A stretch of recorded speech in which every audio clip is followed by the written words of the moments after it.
السلام علیکم ورحمۃ اللہ دوستو، آج 1 جون 2026 پیر کا دن ہے۔ اس وقت کی بڑی اہم رپورٹیں لے کر آپ تمام حضرات کے بیچ حاضر ہوا ہوں۔ میں ہوں محمد تھانوی اور آپ ان رپورٹوں کو سن اور دیکھ رہے ہیں محسن اسلام یوٹیوب چینل پر۔ تمام تازہ ترین اپڈیٹ حاصل کرنے کے لیے بھی ویڈیو کے نیچے سبسکرائب والے آپشن پر کلک کر کے اس چینل کو سبسکرائب ضرور کر لیجئے گا۔ تھمبنیل دیکھ کر آپ نے اندازہ لگا لیا ہوگا، میں نے تمام فوٹو لگا دیے ہیں۔ ہر خبر کے لیے تمام تفصیلات آپ کو اسی ویڈیو کے اندر دیکھنے اور سننے کو ملے گی۔ چلیے پہلی رپورٹ شروع کرتے ہیں۔ بہار کے سیوان میں مسلم نوجوان کی موت، اہل خانہ نے ہجوم کے تشدد کا الزام عائد کر دیا ہے۔ بہار کے ضلع سیوان میں 25 سالہ مسلم نوجوان شہزاد کی موت کے بعد معاملہ سنگین رخ اختیار کر گیا ہے۔ مقتول کے اہل خانہ نے الزام لگایا ہے کہ شہزاد کی موت ایک ہجوم کے مبینہ تشدد کے نتیجے میں ہوئی، جبکہ انہوں نے واقعے کی غیر جانبدارانہ تحقیقات اور ذمہ داران کے خلاف سخت کارروائی کا مطالبہ کیا ہے۔ مقتول کی اہلیہ مبینہ خاتون کے مطابق چند افراد شہزاد کو گھر سے اپنے ساتھ لے گئے، جہاں انہیں مبینہ طور پر شدید تشدد کا نشانہ بنایا گیا۔ شکایت میں امی چودھری عرف اودیش چودھری، پرمیندر مانجھی، چتو مانجھی، اوید کشور چودھری، گڈو مانجھی، رنجن چودھری، منٹو کمار اور دیگر افراد کو نامزد کیا گیا ہے۔ اہلیہ کا الزام ہے کہ شہزاد کو ایک درخت سے باندھ کر لاٹھیوں سے مارا گیا اور بار بار لاتوں سے بھی تشدد کیا گیا، جس کے نتیجے میں ان کی موت واقع ہو گئی۔ اہل خانہ نے یہ بھی دعویٰ کیا ہے کہ واقعے کے دوران شہزاد کے پاس موجود تقریباً 5,000 روپے نقد بھی چھین لیے گئے۔ خاندان کے مطابق شہزاد کے جسم پر موجود زخم اور تشدد کے نشانات ان کے الزامات کو تقویت دیتے ہیں۔ سامنے آنے والی تصاویر میں جسم کے مختلف حصوں پر چوٹوں کے واضح آثار دیکھے جا سکتے ہیں، جنہیں اہل خانہ مبینہ تشدد کا ثبوت قرار دے رہے ہیں۔ مقتول کی اہلیہ کا کہنا ہے کہ شہزاد کی موت محض ایک حادثہ نہیں بلکہ منظم تشدد کا نتیجہ ہے۔ انہوں نے حکومت اور انتظامیہ سے مطالبہ کیا ہے کہ واقعے کی غیر جانبدارانہ تحقیقات کرائی جائے، تمام ملزمان کو گرفتار کیا جائے اور متاثرہ خاندان کو انصاف فراہم کیا جائے۔ پولیس کی جانب سے واقعے کی تحقیقات جاری ہیں، جبکہ مقدمے کے اندراج اور قانونی کارروائی سے متعلق مزید تفصیلات کا انتظار ہے۔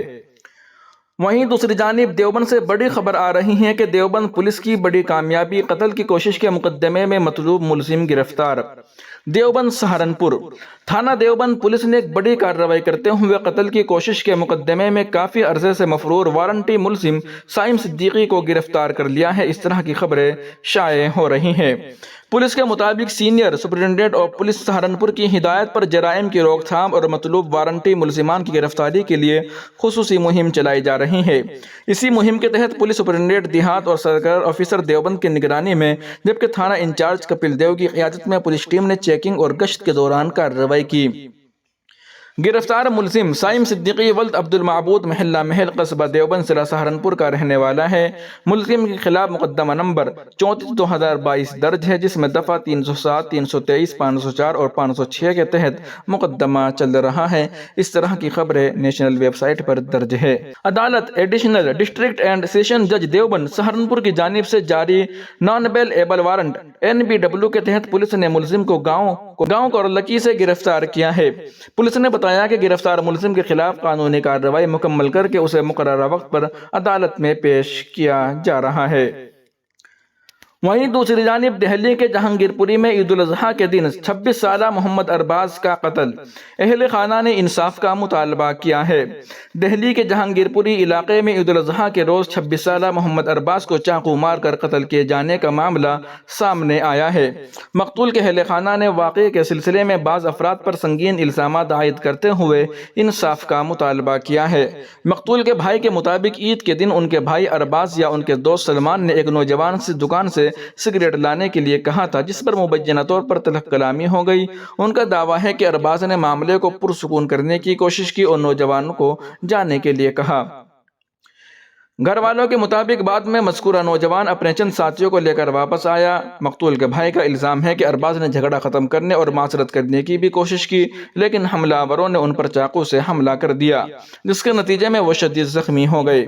خاندان کا کہنا ہے کہ اسپتال پہنچنے کے تقریباً 10 سے 15 منٹ بعد محمد ارباز کی موت ہو گئی۔ گھر والوں نے الزام عائد کیا ہے کہ واقعے میں ملوث بعض افراد کے خلاف مکمل کارروائی نہیں کی گئی اور انہوں نے تمام ملزمان کی گرفتاری اور منصفانہ تحقیقات کا مطالبہ کیا ہے۔ پولیس کی جانب سے جاری سرکاری موقف اور تفتیشی نتائج کا انتظار ہے، جبکہ واقعے کی مزید جانچ جاری ہے۔